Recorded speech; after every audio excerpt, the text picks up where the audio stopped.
મિત્રો, આજે સુરેન્દ્રનગર ખાતે બહુજન સમાજ પાર્ટી યુનિટ દ્વારા સમીક્ષા બેઠકનું આયોજન કરવામાં આવ્યું હતું.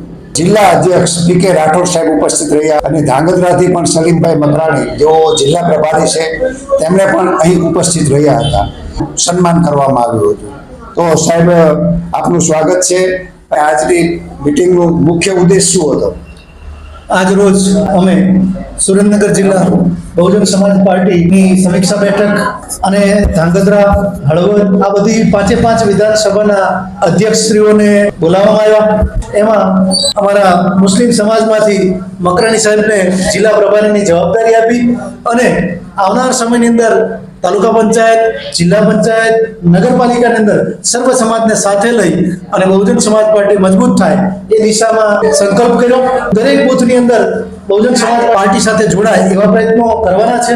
અને જ્યારે અત્યારે એસઆઈઆર ચાલી રહ્યું છે ત્યારે એસઆઈઆરની કામગીરીમાં પણ બહુજન સમાજ પાર્ટીના કાર્યકર્તાઓ બીએલઓને મદદરૂપ થઈ અને બહુજન સમાજનો કોઈ પણ ઓઠ રહી ન જાય એ દિશામાં અમે પ્રયત્ન કરીએ છીએ. સરકારની જે ગલત નીતિઓ છે એ પણ અમે લોકોને સમજાવી છે.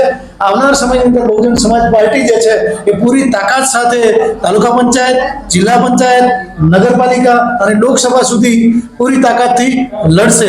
યુપીની અંદર પણ બેન 4 વખત મુખ્યમંત્રી બન્યા છે. આજના બિહારના ઇલેક્શનની અંદર પણ Bahujan Samaj party positive result સાથે 7 સીટો કે 8 સીટો ઉપર બહુજન સમાજ પાર્ટી નંબર 2 ઉપર રહી છે અને 1 સીટ બહુજન સમાજ પાર્ટી જીતી છે. તો બહુજન સમાજ પાર્ટી હવે ધીમે ધીમે આવનાર સમયની અંદર દેશની સત્તામાં પણ આવશે એ દિશામાં અમે પ્રયત્ન કરી રહ્યા છીએ. સુરેન્દ્રનગર જિલ્લામાં પણ અમારું સંગઠન મજબૂત થાય એ રીતે અમે પ્રયત્ન કરી રહ્યા છીએ.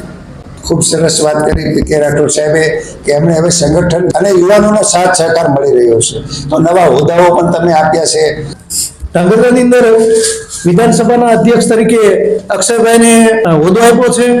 મકરાણીભાઈને જિલ્લાના પ્રભારીનો હોદ્દો આપ્યો છે.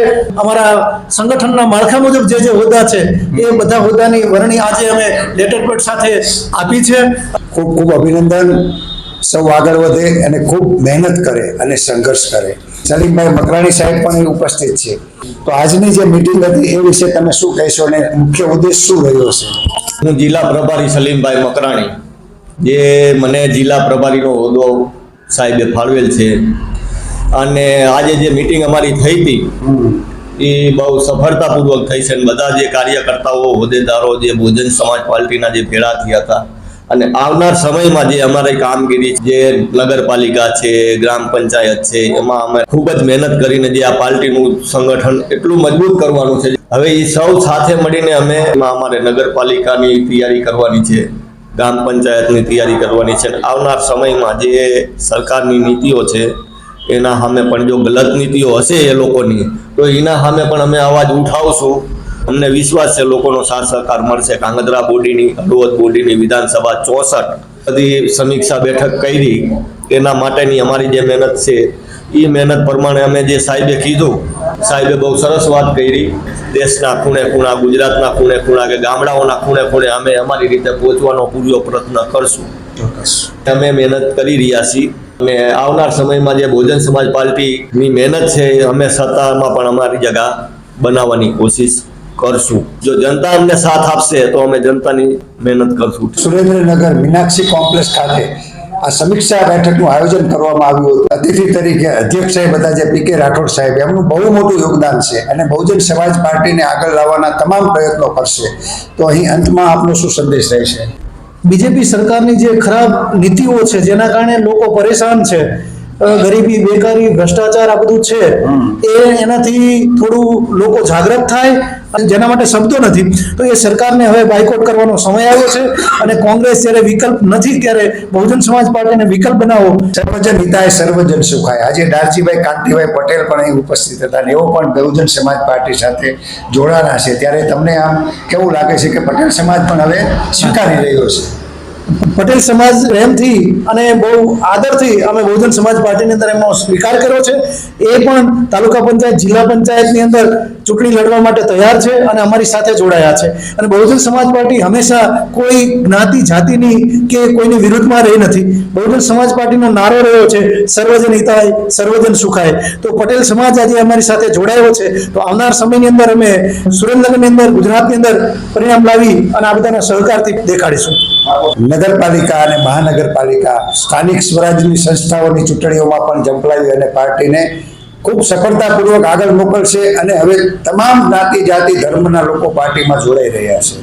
તો આવું મજબૂત નેતૃત્વ કહી શકાય પી.કે. રાઠોડ સાહેબ, જેઓ લીંબડી તાલુકા પ્રમુખ તરીકે પણ 5 વર્ષ એમણે જવાબદારી નિભાવી હતી અને પૂરી નિષ્ઠાથી કામ કરી રહ્યા છે.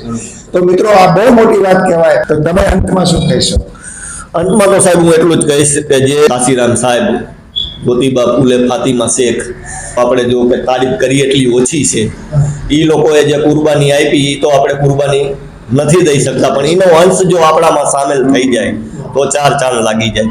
અને અંતમાં તો હું એટલું જ કહીશ કે આપણે કોઈ જાતિવાદની સરકાર નથી. આપણી જે સરકાર છે એ સર્વોને સાથે લઈને ચાલવા વાળી સરકાર છે. હરેક દેશનો નાનામાં નાનો માણસ પણ બહુજન સમાજ પાર્ટીમાં આવી શકે છે, જોડાઈ શકે છે અને ઊંચામાં ઊંચો હોદ્દો પણ એ નાનામાં નાનો માણસ પણ લઈ શકે છે. એટલે આપણે અંતમાં તો હું એટલું જ કહીશ કે એક મોકો જો બહુજન સમાજ પાર્ટીને સત્તામાં દેવામાં આવે તો મારું એવું માનવું છે કે દેશનું પરિવર્તન બહુ જબરદસ્ત થઈ શકે એમ છે. ખૂબ સરસ વાત કરી. તક બદલ દો, તાજ બદલ દો, બેઈમાં નૌકા રાજ બદલ દો. તો જે બહુજન સમાજ પાર્ટીની સ્થાપના કરી અને માન્ય બહેન કુમારી માયાવતીજીને 4 વખત મુખ્યમંત્રી બનાવ્યા છે. તો મિત્રો, આ બહુ મોટી વાત કહેવાય કે સુરેન્દ્રનગરની અંદરથી અહીં નગરપાલિકા, મહાનગરપાલિકા તથા સ્થાનિક સ્વરાજ્ય સંસ્થાઓની ચૂંટણીઓમાં ઝંપલાવવાનો અહીંથી એક સંકલ્પ લઈ અને કાર્યકર્તાઓ છૂટા કર્યા હતા. તો સફળતાપૂર્વક આ સમીક્ષા બેઠક યોજાઈ હતી. સૌને જય ભીમ, નમો બુદ્ધાય, જય ભારત, જય સંવિધાન.